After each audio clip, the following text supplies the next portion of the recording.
Hello students, I am Anusha, your math educator. In this class, let's discuss some of the applications of trigonometry.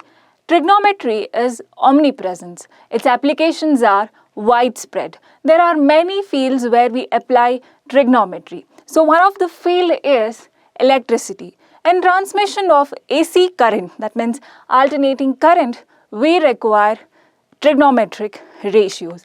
Also, in the field of astronomy, to determine the distance of celestial objects, we use trigonometric parallax method. And also, in the field of medicine, to analyze an ECG, to analyze the report of an ECG, and also in imaging, we use trigonometric ratios. And in the field of navigation, to locate the position of a ship, we require trigonometry. And also in the field of aviation, in order to locate the plane or to ascend or descend the plane, we require trigonometry. Also, in the field of music, what is music? It is nothing but sound waves. Electrical instruments understand music through signals, and those signals are nothing but trigonometric or sinusoidal waves. And next is heights and distances. In order to measure the heights and distances of objects, we require trigonometry. Let's focus on heights and distances as it is prescribed for 10th syllabus. Okay, so heights and distances. So, in order to find heights and distances of object from one point to another point, we require trigonometry, or we use trigonometric ratios. So, in order to study about them, in order to solve them, we have to know some of the terminologies. Let's discuss them.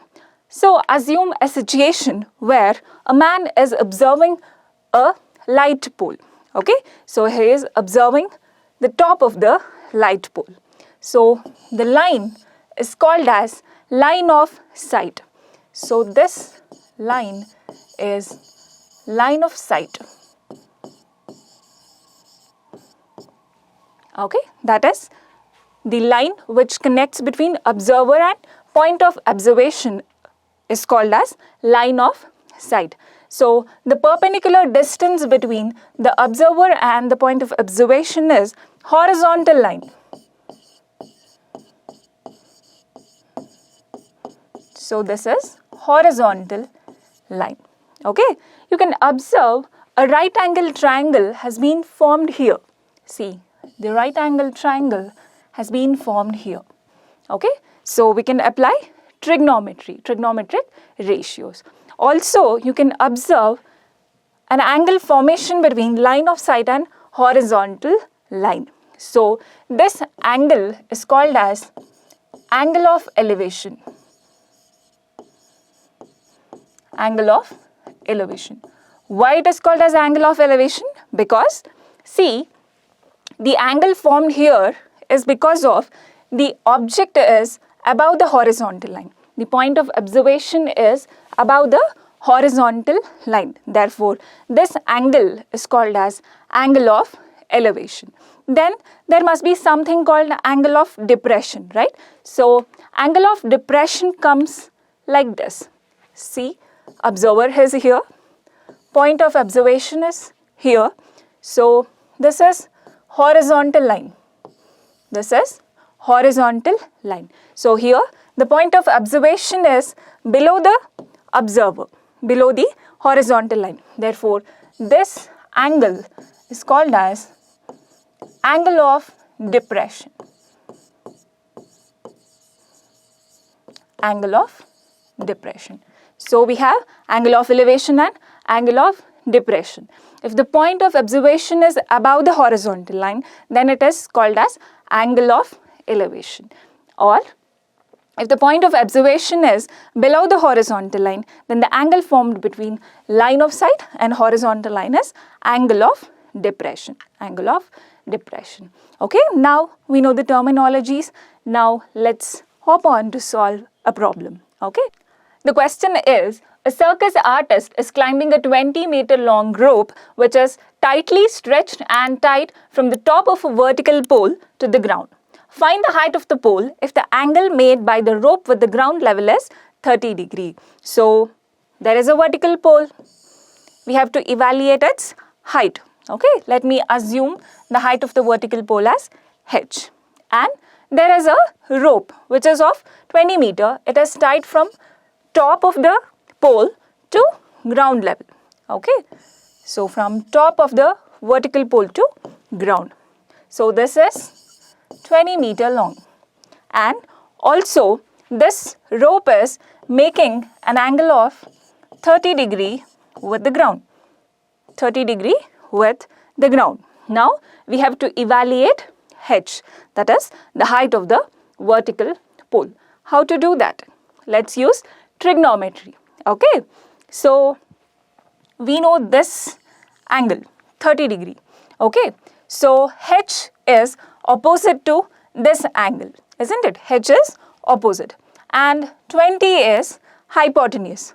So there is a right angle triangle here. 20 is a hypotenuse.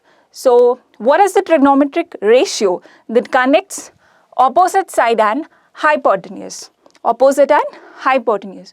What is the trigonometric ratio? It is sine. Yes, you are correct.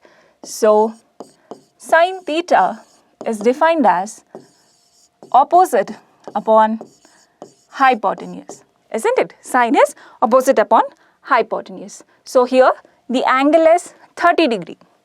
So sine 30 degree is equal to opposite. What is opposite here? H. And what is the value of hypotenuse? It is 20. So sine 30 degree is equal to h upon 20. What is the value of sine 30 degree? It is half.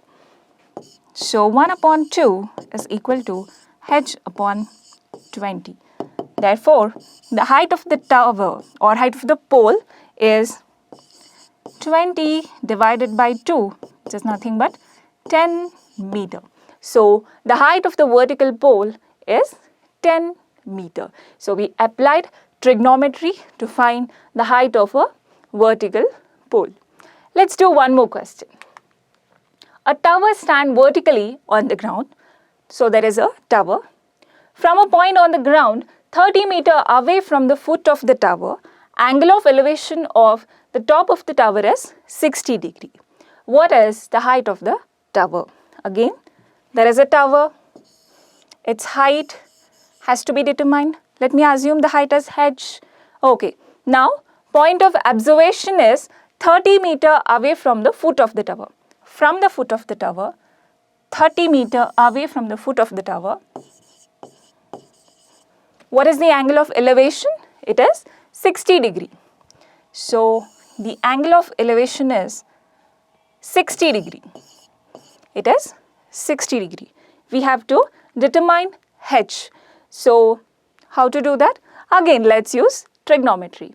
So, what is the trigonometric ratio that connects between opposite side and adjacent side? Because 60 degree is given. So, for this angle, h is opposite, 30 meter is adjacent, isn't it? So, what is that trigonometric ratio which connects opposite side and adjacent? What is it? It is tangent, correct.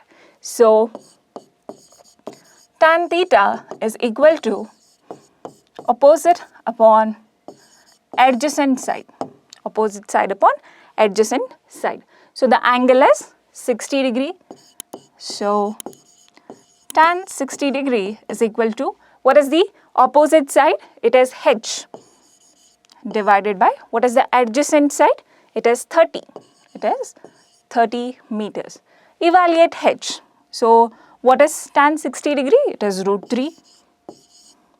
This is equal to h divided by 30. So, we get h as 30 root 3 meters. So, the height of the tower is 30 root 3 meters. That was very easy. Let's look on to our next question. So, if the altitude of the sun is at 30 degree, then find the height of the vertical tower that casts a shadow of length 20 meter. So, there is a tower Okay, there is a tower. It has a shadow of length 20 meter. 20 meter. Its shadow is 20 meter long when sun's altitude is 30 degree. So sun's altitude is 30 degree. That means, so if you assume sun here and consider horizontal line along it, then or line parallel to it, then the angle of altitude is 30 degree. Okay, so sun rays are coming like this. Okay, so the altitude is 30 degree. So we have to find the height of the tower. So earlier, angle of elevation or angle of depression will be given. We used to evaluate the heights or the distances. Now we don't know any angle here. We don't know any of the angles. So how to do this? Let's use properties of parallel lines. So this line is parallel to the ground level. These two lines are parallel. So this line, let me call this as AB. So for the line AD and BC, AB is the transversal line. So these two angles will be alternate angles.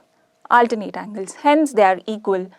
So angle B in triangle ABC is 30 degree. It is 30 degree. So now we know the angle of elevation. We know the length of the shadow of the tower. So it is easy to find height of the tower now. So again, what is the trigonometric ratio that connects between opposite side and adjacent side? It is tan. So tan theta is equal to opposite by adjacent. And what is the angle given here? It is 30 degree. Tan 30 degree is equal to h upon 20. H is the opposite side and 20 is adjacent. What is tan 30 degree? It is 1 upon root 3. Is equal to h upon 20. So what is h now?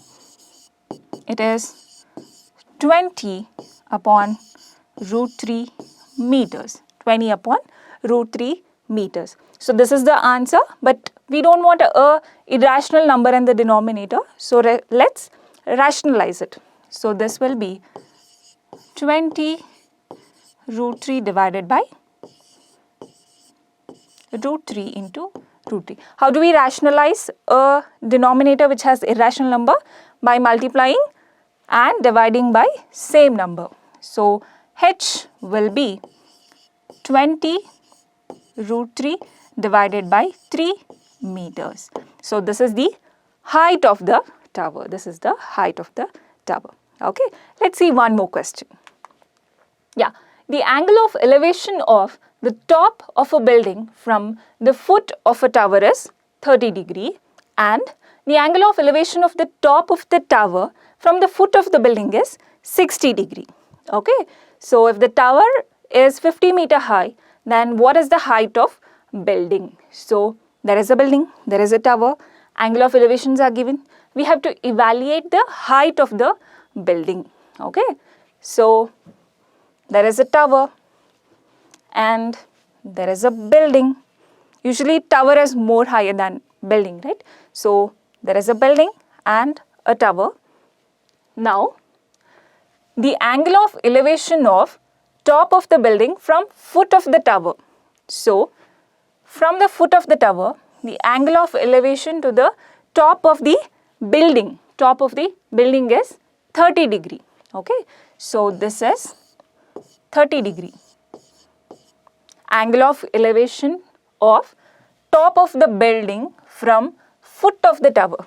From the foot of the tower, angle of elevation is 30 degree. Okay, and the other one is angle of elevation of top of the tower from foot of the building is 60 degree. So from foot of the building, the angle of elevation is 60 degree. Okay, 60 degree. And it is given that the tower is 50 meter high. The height of the tower is 50 meter. What is the question? The question is to find the height of the building. So let me assume this as H. Okay. Let me name the vertices. This is A, B, C and D. Okay. Now we have to evaluate H. Okay. H has to be determined. So what is the common side for triangle ABC and BCD? It is BC. Let's evaluate BC first using the triangle BCD. BCD. Okay. In triangle BCD, what is tan 60 degree? Tan 60 degree. Why I am using tan here? Because I know the opposite side. I don't want to know this hypotenuse. Because the common side for triangle ABC and BCD is BC. Okay. If I know BC, then I can find H. Therefore, I am evaluating BC. So, in the triangle BCD, what is tan 60 degree? So, tan 60 degree is opposite upon adjacent. What is the opposite side? It is 50. Divided by what is adjacent? It is BC. Okay. So, what is tan 60 degree? It is root 3 is equal to 50 upon BC. So, BC is 50 divided by root 3 meters, or on rationalizing the denominator we get 50 root 3 divided by 3 meters. So, this is the value of BC, the distance between building and the tower. Okay. But what we have to calculate? We have to calculate the height of the building, H. So, in the triangle ABC, let's evaluate tan 30 degree. Tan 30 degree. So, tan 30 degree is equal to opposite divided by adjacent. What is opposite? It is height of the building divided by BC. So, height of the building is equal to tan 30 degree into BC, into the side BC. What is tan 30 degree? It is 1 upon root 3 into what is BC? It is 50 root 3 by 3. Let's cancel root 3 in numerator and denominator. We get 50 upon 3 meters. This is the height of the building. If you want, you can convert the improper fraction to mixed fraction by dividing by 3. So, you get 16 2 by 3 meters. So, this is the height of the building. So, this is our last question for today's class. So, we discussed angle of elevation, angle of depression, then we also solved some of the problems. See you guys in the next class.